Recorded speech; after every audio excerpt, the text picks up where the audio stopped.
Alam mo ba that it's possible to have a one-word Tagalog sentence? You know why? Because some words have a subject and a predicate. Yeah, umulan, literally, it means rain happened. Ulan means rain. Bumagyo literally means a storm happened. Bagyo means storm. The figurative way to say umulan in English is it rained.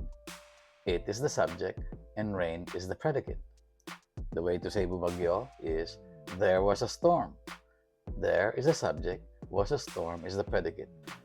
In Tagalog, there's no need to specify a subject if the subject is embedded together with the predicate in the same word, which is the case for umulan and bumagyo. When sentences in English begin with it or there, these words are used as dummy subjects. A dummy subject is a placeholder that's used to introduce the occurrence or existence of something. Rain existed, rain occurred. A storm existed, a storm occurred.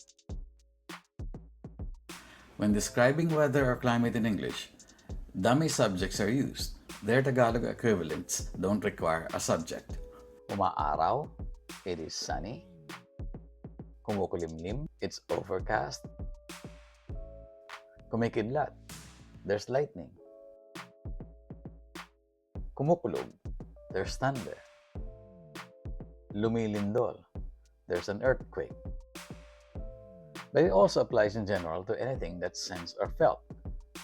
Lumiwanag, it became bright.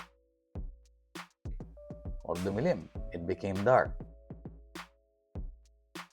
Bumango, it became fragrant. Bumaho, it became stinky. Umingay, it became noisy. Tumahimik, it became quiet.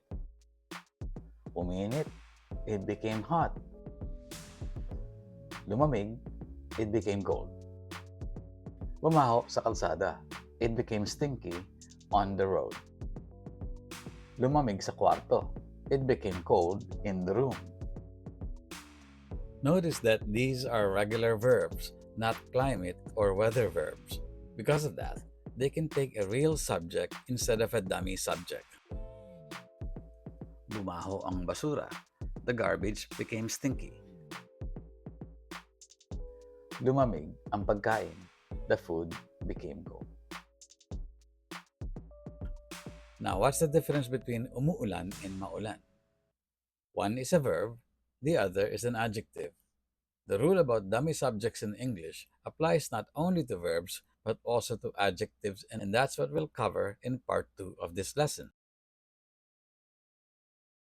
Do you want daily learning tips, coaching help, and interaction with other Tagalog learners? Join the Randas Network on Reddit. It's free.